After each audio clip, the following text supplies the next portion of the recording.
Wednesday, the 28th of March. Quite a whole lot on the table this Wednesday. Of course, you know already if you're on the market streets that the world's waiting for the U.S. Central Bank, the FOMC, to decide on interest rates later today. That will be coming at about 7 p.m.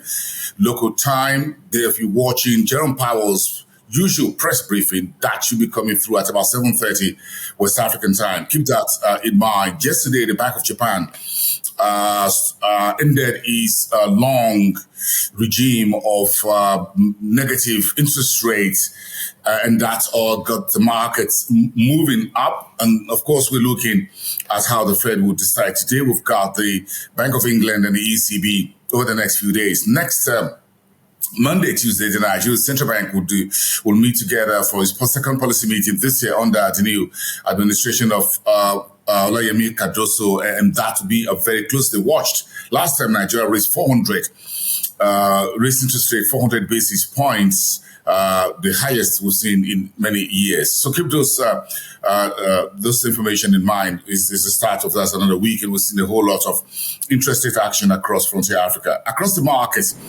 the Nigerian stocks remain very skittish in the negative 32, down about 30 billion in local currency on Tuesday. The BRVM next door lost about 25 basis points. The Ghana stock market, however, finished in the green, still riding the news that the deal with the IMF is just at the doorsteps. 1.45% negative for the Egyptian market. Investors still taking the wind out of the recent devaluation of the currency and the deal with the IMF. The Nairobi stock market returned into positive territory after a negative Monday's start of the week, up by 0.8% Tuesday, while the JSE remained in the red, 0.78% on Tuesday. So let's start your numbers just across a few African markets. The biggest, strongest upside we saw was Zimbabwe.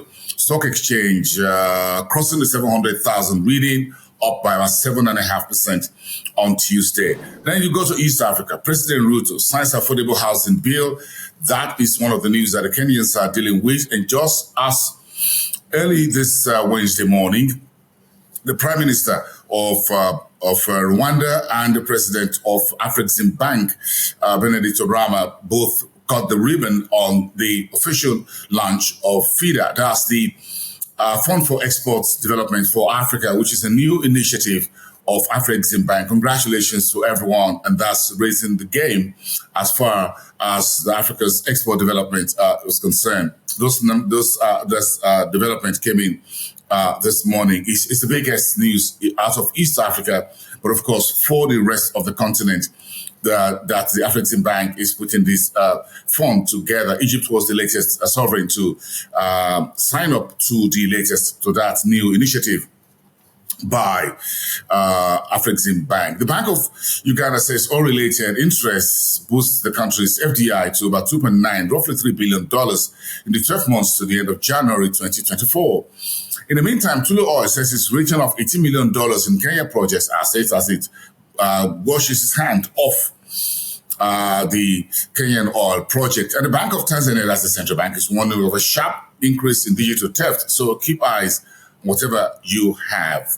Those are some of the headlines east of the continent. Let's move on very quickly to West Africa. And of course, that includes the biggest economy, which is Nigeria. Mentioned the preparation for the central bank's net rates meeting. The Naira continues to recover, up again yesterday against the dollar at about 1,560 at the autonomous foreign exchange market. But we got a big deal yesterday, a new joint venture between North-South Power and NSI, that's Nigeria's Sovereign Wealth Fund Manager, Sovereign Investment Authority, looking to set up a new company, Shiroro Solar Generating Company, which would provide at least 20 megawatts of solar-based energy into the country's grid. Step to support the country's collapsing energy sector, electricity in the main. Zenith Bank has got its first female CEO, Adora Umeoji, will be stepping onto the plate on June the 1st, when the tenure of the current CEO, Ebenezer Onyago, expires on the May 31st. She's the first female CEO of this very iconic Nigerian lender, and she'll be joining the ranks of other female CEOs who are emerging across the Nigeria's banking landscape, from Fidelity Bank to First Bank and a few others in between. The women are here on Broad Street, taking over the Nigeria's banking sector. And Cote d'Ivoire says she's preparing to join the Organization of Petroleum Exporting Countries as it discovers more hydrocarbon in the West African economy. And the Estonian-born economist Thomas Oraf has now been appointed as the new IMF country rep for Cameroon, that's in Central Africa. And the BEAC says it's issued about 150 billion CFA francs worth of treasury bonds within the French-speaking economies. Those are your headlines here at the West Coast. And of course, remember today, we're also tracking for you on Frontier Africa Report, the Lagos Business School CEO CFO Leadership Summit, a very grand event which is being attended by the group CFO at EcoBank Transnational in Lome.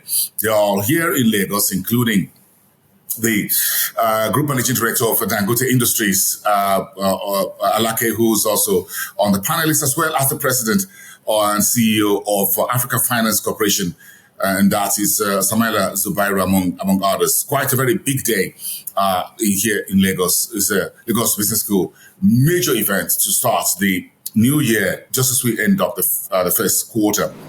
In Southern Africa, problems keep rising, from the problem with ESCOM electricity, then you got a Transnet logistics and seaport problems. Then now you've got a Rand Water yesterday announced that it's likely going into a bigger problem because there is a shortage of potable water. So that's providing the platform for private investors and companies such as Oasis Water, bringing bottled water to the table in South Africa. This has to be resolved quickly because South Africans consume about 11.63 liters of water per day. In the meantime, South African banks' headline earnings per share up about 13.8% for last year, and that's according to a report published by PwC, that global advisory services company. The JSE, companies listed on the JSE, is also paying dividend 2% upside, despite tough economy on the country. The problem with Transnet, with ESCOM, and elsewhere, jobless rate. They have the delistings, the raft of delistings on the JSE. However, the head of the Johannesburg Stock Exchange, Ms. Fourie, says she sees at least 10 new listings in the current year. We're waiting to see the first bell of that listing on the JSE this year. Zimbabwe and Rwanda says they're exploring new areas of cooperation. That's between the Southern African economy and East Africa, Rwanda. And the AEC, the African Energy Chamber, has been appointed a partner to host the Eurasia African Energy Summit happening around the middle of September. Congratulations to the African Energy Chamber. Let's move it up to North Africa. Track a few headlines for you just to get your business and the markets day this Wednesday up and running. And S&P Global has revised Egypt's credit outlook from stable to positive.